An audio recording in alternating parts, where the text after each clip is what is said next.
کہ وقت کے آخری نبی کا ظہور ہونے والا ہے، اور ان کی نشانیوں میں سے ایک نشانی یہ ہوگی کہ ان کے والد کے چہرے میں نبوت کا نور چمکتا ہوگا۔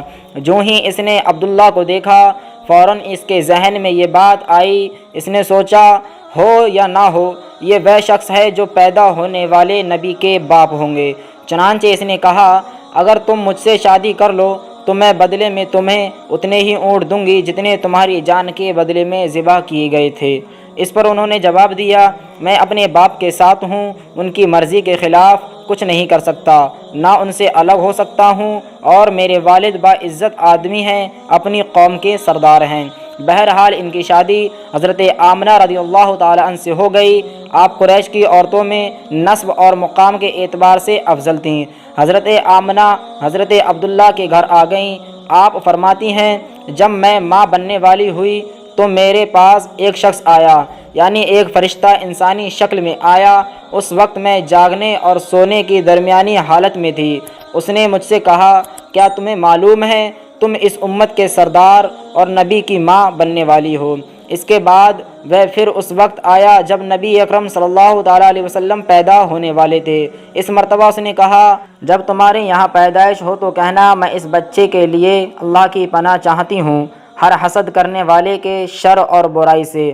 پھر تم اس بچے کا نام محمد رکھنا، کیونکہ ان کا نام توریت میں احمد ہے اور زمین اور آسمان والے ان کی تعریف کرتے ہیں، جبکہ قرآن میں ان کا نام محمد ہے اور قرآن ان کی کتاب ہے البدایہ و النہایہ۔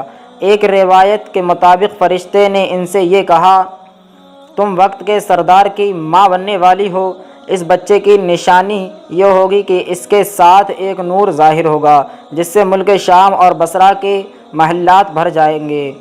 جب وہ بچہ پیدا ہو جائے گا تو اس کا نام محمد رکھنا، کیونکہ توریت میں ان کا نام احمد ہے کہ آسمان اور زمین والے ان کی تعریف کرتے ہیں، اور انجیل میں ان کا نام احمد ہے کہ آسمان اور زمین والے ان کی تعریف کرتے ہیں، اور قرآن میں ان کا نام محمد ہے۔ عبداللہ کے چہرے میں جو نور چمکتا تھا شادی کے بعد وہ حضرت آمنہ کے چہرے میں آ گیا۔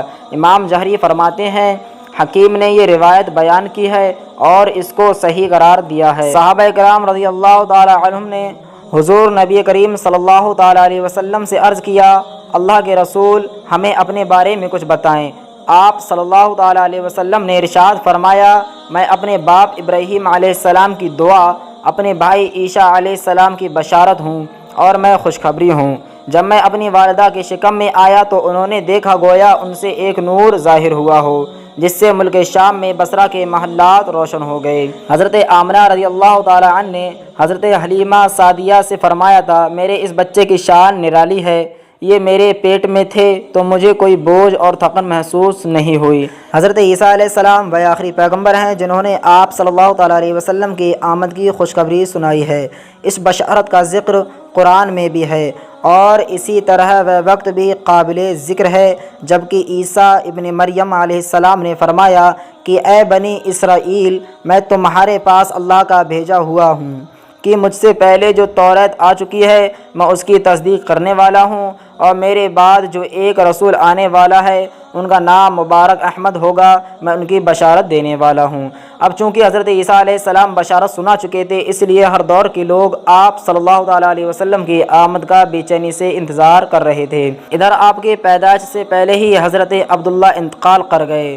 سابقہ کتب میں آپ کی نبوت کی ایک علامت یہ بھی بتائی گئی ہے کہ آپ کے والد کا انتقال آپ کی ولادت سے پہلے ہو جائے گا۔ حضرت عبداللہ ایک تجارتی قافلے سے ساتھ تجارت کے لیے گئے تھے، اس دوران بیمار ہو گئے اور کمزور ہو کر واپس لوٹے۔ قافلہ مدینہ منورہ سے گزرا تو حضرت عبداللہ اپنی ننیحال یعنی بنو نزار کے یہاں ٹھہرے۔ ان کی والدہ بنو نزار سے تھیں، 1 ماہ تک بیمار رہے اور انتقال کر گئے، انہیں یہیں دفن کر دیا گیا۔ تجارتی قافلہ جب حضرت عبداللہ کے بغیر مکہ مکرمہ پہنچا اور عبد المطلب کو پتہ چلا کہ ان کے بیٹے عبداللہ بیمار ہو گئے ہیں اور مدینہ منورہ میں اپنی ننیحال میں ہیں تو انہوں نے لانے کے لیے عبد المطلب نے اپنے بیٹے زبیر کو بھیجا۔ جب یہ وہاں پہنچے عبداللہ کا انتقال ہو چکا تھا، مطلب یہ کہ آپ صلی اللہ تعالیٰ علیہ وسلم اس دنیا میں اپنے والد کی وفات کے چند ماہ کے بعد تشریف لائے۔